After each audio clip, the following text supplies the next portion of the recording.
Buenos días, ¿qué tal? ¿Cómo están? Aquí nuevamente su profesor William Pariona y esta vez para hablar de un nuevo tema.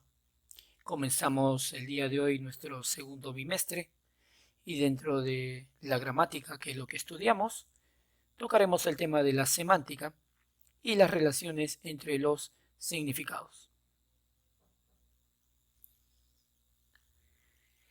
La semántica es la rama de la lingüística que estudia básicamente el significado y cambios de este en las palabras y en las expresiones. O sea, estamos hablando de un significado denotativo y o connotativo. La palabra semántica deriva del griego semánticos y puede traducirse como sentido o significado. Entonces, entendemos a esta rama de la lingüística como parte componente de la gramática que está estrechamente relacionada con el significado del fenómeno lingüístico, básicamente con el signo lingüístico, específicamente con una parte de ella, la imagen mental que tenemos de los objetos, de las cosas, ¿ya? Y el concepto que manejamos de ella. Esto aparece en la comunicación humana constantemente. El significado es una propiedad inherente, ¿sí?, a las unidades lingüísticas que tiene el carácter de signo lingüístico. Básicamente palabras, frases, oraciones. Clases de significados. Vamos a encontrar generalmente la siguiente clase de significados. El llamado significado denotativo, o real, o lógico, o científico, también llamado conceptual, cognoscitivo, es aquel significado original. Se relaciona directamente con el referente, con la realidad, con el contexto, ¿no? Por ejemplo, billudí, masculino, pequeño rulo macizo para rizar el cabello. Concepto básico, lógico, ¿no? Científico. Ateles, masculino, mono americano llamado también mono araña. Entonces, el significado denotativo es aquel significado real, ¿no?, el significado lógico.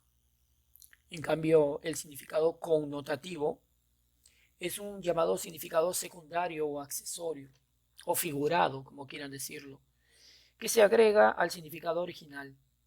¿Ya? Esto puede darse por muchas razones, ¿no? Básicamente geográficas, históricas, sociales, psicológicas o estados de ánimo en los cuales nosotros podamos interpretar una palabra, una frase, una oración, o culturales. Por ejemplo, ¿no?, la palabra gallina, en un significado denotativo real o lógico, es un ave de corral, hembra, que produce huevos. En cambio, en un significado connotativo o figurativo, ¿ya?, o secundario, se podría considerar gallina a una persona cobarde o extremadamente tímida. Otro ejemplo, mano, denotativo, extremidad del cuerpo humano. En sentido connotativo, puede ser la habilidad, sí, que tiene uno con respecto a resolver situaciones o problemas, pero también se puede entender como amigo, alguien que apoya a otra persona.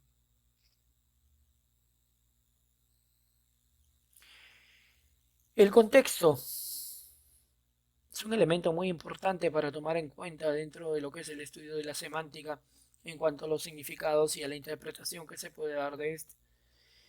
El contexto lingüístico es el conjunto, dice, de elementos que rodean la realidad, el tiempo, el momento, el lugar, la situación, elementos que anteceden o siguen a las palabras, frases, proposiciones y oraciones, y que con su presencia van a condicionar el significado connotativo, le van a dar más realce al mismo, ¿no? Ejemplos como le duele el pie en relación a la extremidad de los miembros inferiores, o camina con pie de plomo, ¿no?, en el cual se refiere a que camina muy cuidadosamente. Entonces, dependiendo de cómo se diga, dónde se diga, sobre todo eso, dónde se diga o en qué momento se dice, Y tomando en cuenta todos los elementos que rodean, uno puede interpretar ya el significado de la palabra, de la frase o de la oración. Por lo tanto, como siempre les digo yo, es muy importante fijarse en el contexto, cómo suceden las cosas, cómo se dicen las cosas, en qué circunstancias se dicen. En ambos casos, el significado de pie cambia según el contexto. Los campos semánticos es un tema muy importante dentro de lo que es el estudio de la semántica, ¿no? Ya lo hemos entendido como un conjunto de palabras que comparten un vínculo común, definido como el conjunto de significados o semas englobados, ¿ya? En un significado general o como el conjunto de rasgos comunes o varias palabras, ¿no? Un campo semántico como por ejemplo mujer, hombre y viejo, en el cual el campo semántico sería seres humanos. Otro campo semántico podría ser silla, mueble, taburete. Y el campo semántico que estaríamos formando ahí, o la red semántica o conjunto de palabras que comparten un mismo sema, serían muebles para sentarse. Y así vamos a ir formando muchas redes semánticas o redes de significados, tomando en cuenta un sema común o un vínculo común. Y esto está relacionado con la semántica. Luego de haber analizado pues, los tipos de significados y la importancia del contexto, vamos a hablar en este momento sobre las relaciones entre los significados. ¿Ya? Las palabras, si bien es cierto, forman mallas de relaciones, ¿no? Están interrelacionadas, están cohesionadas en base a un campo semántico. Estas pueden formar tipos de relaciones como la llamada sinonimia, ¿no?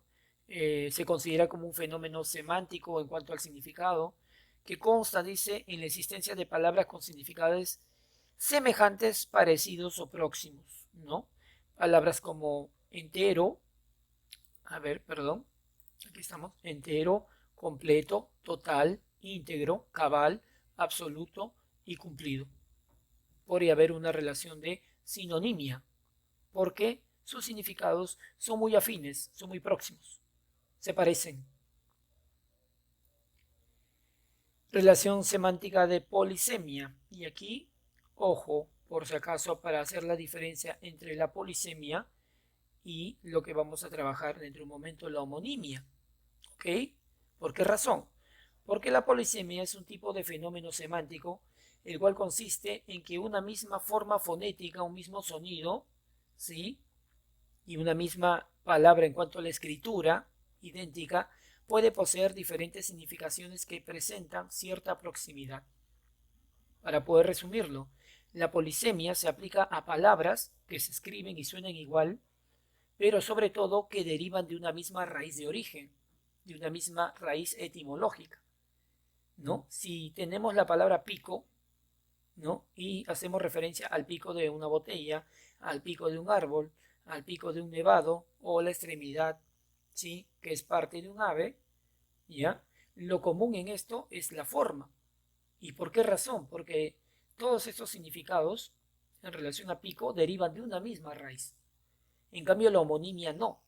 La homonimia es un fenómeno semántico que, si bien es cierto, consiste en la existencia en una lengua determinada de dos significados provistos de idéntica forma fonética, ¿ya? Y ortográfica, pero van a derivar de raíces distintas, de raíces totalmente distintas, de raíces etimológicas totalmente distintas. El ejemplo, jabalina y jabalina. Jabalina en relación a la hembra del jabalí y jabalina en relación al tipo de lanza que se utiliza en un deporte, el llamado lanzamiento de jabalina. Si tomamos en cuenta los significados, no hay una semejanza entre estas dos palabras. ¿Por qué? Porque cada una de ellas deriva de raíces etimológicas distintas. Entonces la homonimia va a dar lugar a la aparición de la homofonía, palabra con sonido idéntico, escritura distinta, cima con C, cima con S, y la homografía, palabras con escritura idéntica pero significados distintos. En este caso, jabalina estaría dentro de la homografía, que es un tipo de homonimia. Y la antonimia. La antonimia es un fenómeno que consiste en la incompatibilidad o exclusión entre los significados de las palabras o palabras con significados opuestos o contrarios. Ejemplos como soltero, casado,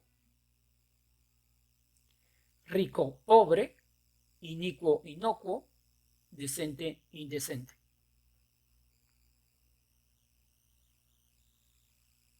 Y para terminar esta parte del estudio de la semántica, la lexicología viene a ser el estudio de las unidades léxicas de las palabras dentro de una lengua y de las relaciones sistemáticas que se establecen entre ellas.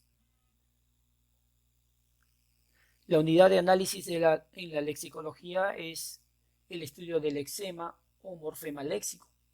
Dentro de la palabra, el lexema es la parte más importante de esta. Es aquella que contiene el significado principal de esta. ¿Ya? Por ejemplo, de saber podemos formar una familia de palabras como sabemos, sabio, sabiduría, sabiondo, sabido. De pan, tomando en cuenta el lexema o raíz, panadero, panetón, panadería, empanada. ¿Quién se dedica a estudiar esto? La lexicología, cuya unidad mínima es el estudio del lexema o raíz. Y la lexicografía vendría a ser la disciplina aplicada al lenguaje que se ocupa de la elaboración y el análisis crítico de los diccionarios. Para ello, no solo se sustenta, no solo se basa en los principios teóricos y metodológicos de la lingüística, sino que cuenta con sus propios métodos. Y los tipos de diccionarios que existen: el diccionario inverso de rimas, ¿no? El de gramática, el diccionario de dudas, el diccionario tesauro, ¿sí? Que viene a ser un diccionario tesoro, aquel que tiene información especial, esencial sobre algún estudio en general, el diccionario ideológico o de ideas afines, el diccionario llamado analógico conceptual, el diccionario visual o de imágenes, el diccionario enciclopédico, el diccionario normativo, el de uso práctico, el diccionario monolingüe, el diccionario bilingüe, el diccionario de aprendizaje, los diccionarios etimológicos, los diccionarios de sinónimos, antónimos y el diccionario especializado. ¿Quién se encarga de estudiar todos estos? La lexicografía. Eso ha sido todo en cuanto pues al estudio de la semántica, ¿sí? Y su importancia dentro del estudio de la lingüística. Luego vas a tener, como siempre, algunos ejercicios para poder complementar el estudio de este tema y poder así afianzar tus conocimientos. Conmigo será hasta otra oportunidad. Cuídense mucho, chicos, ¿sí? A estudiar y a leer todos los días. Hasta luego.